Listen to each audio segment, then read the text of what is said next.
de laurato de futil estanho a 80 graus. Esse é o catalisador de hidrogênio. Bom, e aí os resultados, né, que a gente acompanhou aqui a síntese por FTIR e por RMN, né? Então aqui temos de carbono, de próton. E aqui também para ter uma ideia aqui do grau de cristalinidade do poliéster, né? Então, falando do poliéster. Então aqui a gente tem mais ou menos um poliéster com 61% de cristalinidade. E aí também análise por termometria, né? Por DSC, então tem um pico aqui relativamente grande, quer dizer, o pico de fusão, né? Deixa eu lembrar, 75 graus mais ou menos, 75 graus Celsius aqui para o PDS. E aí, mesma coisa agora com, né, o PU, que foi produzido a partir do PDS. Né, também é interessante aqui que dá para acompanhar bem, né, o consumo de grupos de isocianato, que tem, né, são bandas muito características aí no espectro, que não dá para ver no espectro, né, para mostrar que formou então aqui os grupos uretânicos. E aqui também, né, você vê que é interessante que tem, né, esses PUs têm dois estágios de perda de massa. E só para, aqui ele fez o aquecimento aqui do DSC, né, para também caracterizar aqui como que variou, né, como que varia, né, o ponto de fusão, né, quando você faz em relação ao éster, né, do poliuretano. E aqui quando você coloca o isocianato, então o que acontece também com as propriedades aqui na verdade é o acompanhamento da síntese por FTIR. E aqui também a TG, né, que acontece aqui durante o processo de degradação térmica desse material, quando se adiciona isosorbida, né, e aí tem, né, um pouco quantidade de sorbida, né, você tem aqui um comportamento diferente dos outros, né, casos ali. Sempre tem aqui esses dois estágios de degradação. E aqui que eu acho mais interessante, que é a parte de cromatografia de exclusão de tamanho, que a gente percebeu que quando a gente aumenta a quantidade aqui de isosorbida, a gente varia a massa molar, e a massa molar, na verdade, varia, se você diminui a massa molar consideravelmente, né, com um aumento da quantidade de isosorbida.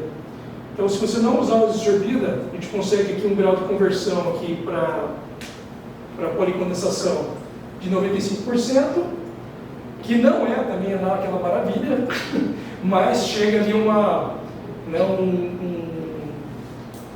grau de policondensação de 55 igual a 55, né, igual a 55, ou seja, 55 unidades, né, do polímero.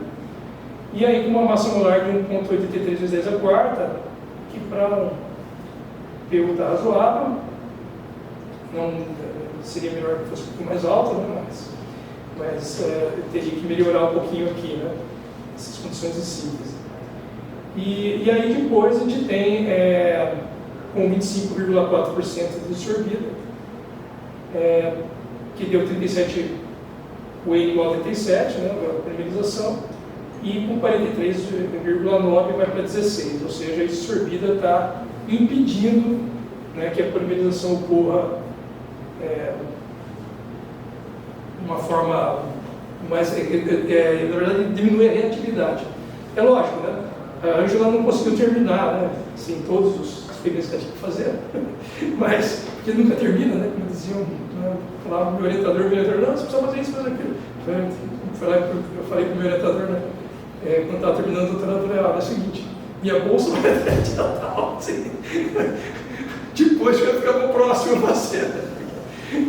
Não, brincadeira, mas eu fiz bastante coisa no meu doutorado, mas Né? Mas tem uma hora que é tanta coisa para fazer, que daria para fazer umas 3, 4 teses pelo menos. Então, mesma coisa aqui, né? Então não deu tempo da Ângela conseguir melhorar aqui, né, fazer a otimização do processo de polimerização. Mas dá para melhorar, né? Porque 95% de conversão não é lá uma conversão muito alta, né? Então uma conversão de um polímero comercial, ali, uma policondensação que você acha normalmente é 99%, né, por volta de 99,5%, coisas assim. Mas assim, quando a gente descobriu lá que, né, de fazer maior quantidade, e aí usar um Dinstar, retirando durante o processo, especialmente da polimerização do poliéster. Depois do PU é mais fácil, porque a reação com isocianato é muito eficiente, vamos colocar assim, né? Mas a questão toda é a produção também antes do poliéster. Bom, então aqui só para ter uma ideia do que a gente conseguiu ali com os produtos, né, obtidos aqui. Então tem no caso desse PU aqui, a gente viu o pico de cristalização, que provavelmente tem a ver ainda com essa parte do poliéster da cadeia, né? E aqui a gente tem um pico aqui, mas quando você tem o PDS, o PU, né, feito só com PDS, a gente tem um pico mais estreito, né, de fusão, endotérmica de fusão, e aqui quando você tem uma quantidade maior de isosorbida, você varia um pouquinho esse comportamento térmico aqui, que dá para ver por colorimetria diferencial exploratória. Né? Isso aí. E aí é interessante que PUs, então, com unidades alifáticas maiores, né, tem então até um aumento na temperatura de fusão. Bom, então só as conclusões ali do trabalho da Ângela, né, que o diisocianato foi possível, né, produzir tanto o diisocianato quanto os copoliésteres, né, via os princípios da química verde, né, inclusive, né, essa produção a gente tentou usar o mínimo possível de solventes, por exemplo, né, e tem algumas sínteses que não tem solvente, né, então a gente não usou solvente, por exemplo, a síntese do poliéster. Então, essa era uma preocupação que a gente tinha também. E aí a gente consegue, então, um PU sintetizado a partir de fontes renováveis, né, 100% de fontes renováveis. Então, isso eu acho que é um grande diferencial aqui do trabalho, porque todos os compostos, né, foram produzidos a partir de fontes renováveis. E a presença, então, da absorvida, né, atrapalha, vou colocar assim, a formação de cadeias mais longas de poliuretano. O comportamento térmico, né, ele pode ser, né, pode-se pensar, né, em fazer um processamento termoplástico a partir dos dados que nós temos. Né, a gente tentou fazer alguns filmes ali, mas a quantidade que a gente sintetizou era tão pouca que era mais difícil, mas a gente conseguiu fazer alguns pedacinhos de filme, uns filmes mais, só que não uma área muito grande, mas dá para ver que dá para fazer esse processamento. E aí a ideia, né, que lógico poderia ser usado para muita coisa, mas pela dificuldade hoje de todo o processo da síntese, né, sempre a gente começa ali falando de coisas, de produtos que tenham um valor agregado maior. Então, o que tem um valor agregado maior? Né? Por exemplo, materiais para medicina, né? Então, que nós chamamos de aplicações biomédicas. Então, por exemplo, né, o scaffold, que é para digerir tecido, por exemplo, esse tipo de coisa, né, ou alguma coisa de PETs, por exemplo, que o pessoal usa de remendos ali para órgãos, né, alguma cirurgia interna, por exemplo, se usa esses PETs, né, tem PET cardíaco, por exemplo, e outros, né. E aí, suturas, por exemplo, né, e outros tipos de aplicações que poderia se pensar para esse tipo de material.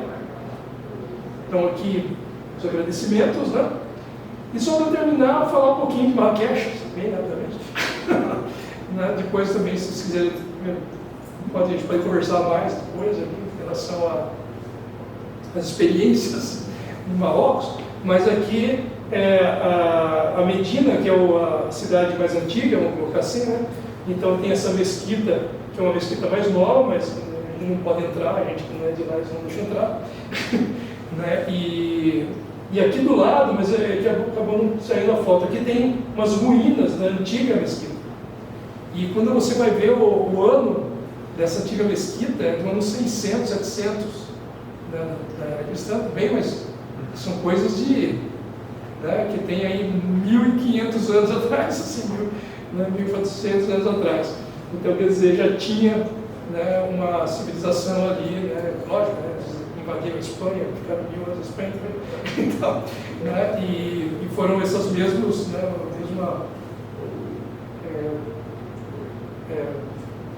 os principais lá, né, são, vale a memória aqui, mas com o nome dos sassânidas, né, tem os sassânidas e tem os outros lá, árabes, né, que subiram ali pelo estreito de Gibraltar, né, e aí entram na Espanha. E é muito interessante que acho que foi a primeira vez que eu passei de avião em cima do estreito de Gibraltar. Não sei se alguém já foi lá. É muito curta a distância, assim, é praticamente colado ali, né, a África com a Europa ali, né? Então é um estreito de, acho que tem, sei lá, 20, 30 quilômetros, é muito, em termos, né, é quase a distância assim, da ponte Rio-Niterói, duas pontes Rio-Niterói, mais ou menos, assim, você já está, sai da África, vai para a Europa, então é bem estreito mesmo, achei que fosse algo mais, né, mais longo, mas não. E eles também brigam muito com a questão do mapa do Marrocos, porque eles falam que o mapa do Marrocos, o pessoal olha, né, os mapas mundi e acha que o Marrocos é um paísinho pequenininho. E falam, não, porque o mapa mundi está errado. Não, mas tem uma certa razão, né, porque na verdade, né, o mapa mundi ele aumenta muito a Europa, né? Esses mapas que nós temos aí aumentam muito a Europa, e em detrimento do hemisfério sul, ou de coisas que estão mais para o sul, vamos colocar assim. E Marrocos, não, Marrocos ele é um país que tem quase o mesmo tamanho da Espanha, né? Um país grande, um país relativamente grande, né? Então, quer dizer, perto do país europeu seria um dos maiores países europeus, né? Isso que eles querem dizer. E olhando no mapa parece um país pequenininho, mas não é tão pequenininho, não. Né? E aqui as tumbas ali, não sei se alguém já foi para a Espanha, para Granada, né, por exemplo, né, que é um lugar maravilhoso, e é muito parecido, né, acho que da mesma época ali. Então, todo rebuscado, né, isso aqui é tudo, isso aqui são algumas tumbas ali de uma dinastia, Saadins, que eles chamam, aí é de 1300, acho que 200, 1300, né, essas tumbas aí. Quer dizer, então, mas muito bonito ali também. E aqui, vocês estão para ver lá atrás, aqui, ó, isso aqui são os que chamam de cadeias de montanhas Atlas, né? Então eles são Atlas Mountains lá, que é uma cordilheira que tem lá mesmo, que separa a parte costeira do Marrocos da parte deserta, né, do deserto. Só que assim, né, até queria, você conhecia esse deserto mais perto, ali, porque é onde dava para ir, né, assim, eu falei, não, vamos lá conhecer o deserto. Só que aqui, na verdade, é um deserto de pedra que eles chamam, né? Então não é o Saara mesmo. Para chegar no Saara tinha que ser pelo menos 4 dias. Tá? E aí, para conseguir ir e voltar, né? Então não ia dar tempo, não deu tempo. E aí o Saara, lógico, né? Tem aquelas fotos maravilhosas, assim, que é coisa de filme mesmo, né? Mas tem até um pouco que tinha ido lá, que eu vi as fotos, realmente é bem interessante, né?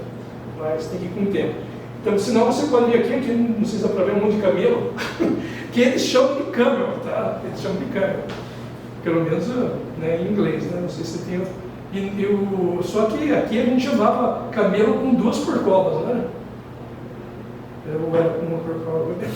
Qual que é o uso de dromedário? Isso, dromedário é com uma. E aí o dromedário são todos dromedários, mas eles chamam de camelo. Então, pelo menos em inglês o termo é camel. Não tem um dromedário e camelo diferente. Mas seriam todos dromedários, então, só tem uma corcova. E aí dá para ver, então, é bem legal aqui outra vez, no meio do deserto lá. Aqui mais uma vez ali, é só mostrar que eles têm bicicletas ali também, para alugar. E aqui, eu coloquei o Mohammed VI aqui, porque é o seguinte, né? Lá é uma monarquia, né, constitucional, parlamentarista entre aspas, porque ele falou assim, que tem parlamento para quem manda é o rei. Todo mundo fala, aqui não é o rei ainda, aqui não é a rainha da Inglaterra, rei da Inglaterra não, aqui é o rei de Marrocos que manda.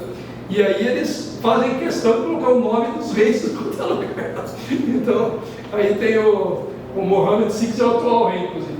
Né? Porque tem muita coisa que é do Hassan II, que é o pai do Mohammed e tal. Então, tem toda uma questão com monarquia lá muito forte mesmo. E eles respeitam muito. Né? E aqui é um outro local turístico lá, que é o Jardim... Daqui a pouco eu lembro ali. Mas é um jardim, porque é o seguinte, Marrocos dominou, né, esse pessoal dos árabes de Marrocos, dominaram a Espanha muito tempo e tal, só que depois teve o inverso, né?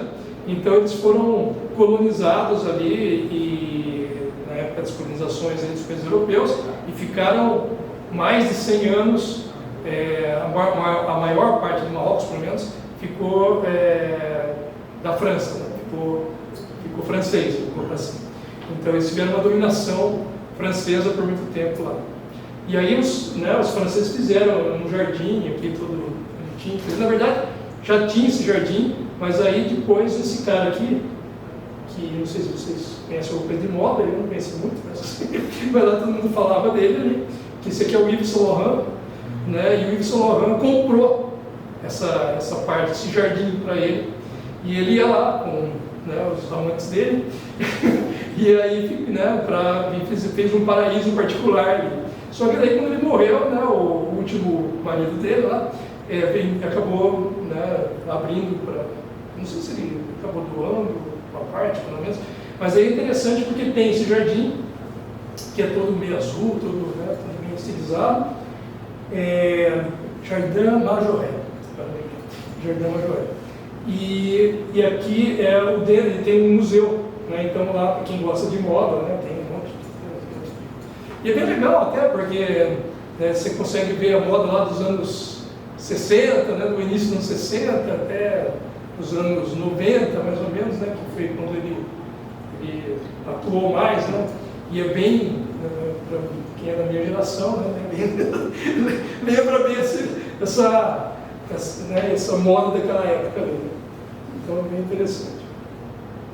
Então é isso, gente. Obrigado.